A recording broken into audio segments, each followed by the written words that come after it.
حضور فرمایا کل قیامت والے دن اللہ تبارک و تعالی بندے دے کولو اپنے سامنے کھڑے کر کے چار چیزاں دا حساب لے گا۔ حضور فرمایا سب تو پہلے نمبر تے اللہ تبارک و تعالی انسان دے کولو زندگی دا حساب لے گا۔ اے میرے بندے دس میں تینوں 50 سال دی 60 سال دی 70 سال دی میں تینوں زندگی عطا فرمائی، دس اپنی زندگی نو کس طرح گزارے آئی؟ کیا میرے حکمہ دے مطابق گزارے آئی یا شیطان دے آنکھیں لگ کے شیطان دی پیروی کردہ رہے ہیں یا میرے حکمہ دے مطابق گزارے آئی؟ تو حضور فرمایا کہ اگر اس انسان نے اپنی زندگی نو رب الرحمن دے حکمہ دے مطابق گزاریا ہویا تو پھر وہ اللہ دی بارگاہ دے اندر سرخرو ہو جائے گا، نہیں تو پھر پشیمانی ہوئے گی۔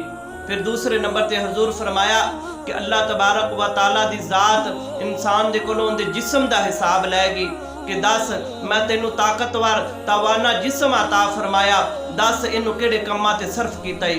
پھر تیسرے نمبر تے حضور فرمایا کہ اللہ تبارک و تعالیٰ دی ذات انسان دے کولو اس دے مال دا حساب لے گی، دس تو مال نو کس طرح کمایا، کس طرح انہوں خرچ کیتا، میں تینوں مال عطا فرمایا سی تو اپنے مال نو راہ راست تے خرچ کیتا ہے یا بے حیائی دے کماں دے اتے خرچ کیتا ہے۔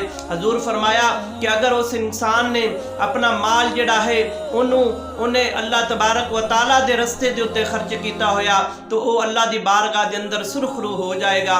اگر انہیں اپنے مال نو بے جا اڈایا، فضول خرچی کیتی تو پھر اللہ دی بارگاہ دے اندر پشیمانی ہوئے گی۔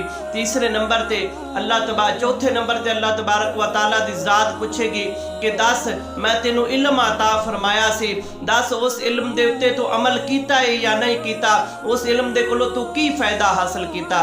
بلکہ ایک حدیث پاک دے اندر آنا ہے کہ اللہ تبارک و تعالیٰ دی ذات بندے دے کولو اس دی اولاد دا بھی حساب و کتاب لے گی کہ میں تینوں اولاد عطا فرمائی سی، دس میری عطا کیتی ہوئی اولاد نو کیڑے رستے دے اتے چلایا ہی، رحمان دے رستے تے چلایا ہی یا شیطان دے رستے تے چلایا ہی۔ اس واسطے میرے آقا علیہ السلام نے ارشاد فرمایا کہ اپنی زندگی نو اللہ دے حکمہ دے مطابق گزارو۔ جڑا اللہ نے جسم عطا فرمایا ہے اس جسم نو اللہ تبارک و تعالیٰ دی بارگاہ دے اندر جھکاؤ۔ اللہ تبارک و تعالیٰ نے علم عطا فرمایا ہے، علم نو اس طرح خرچ کرو، علم تو فائدہ حاصل کرو اور علم دے اتے عمل کرو۔ پھر حضور فرمایا کہ اللہ تبارک و تعالیٰ نے مال عطا فرمایا ہے، اس مال نو اللہ دے رستے دے اتے خرچ کرو، غریبہ مسکینہ دی مدد کرو، حقدار نو اس دا حق دیو۔ اللہ تبارک و تعالیٰ پھر اس مال نو تیرے واسطے راہ نجات بنائے گا۔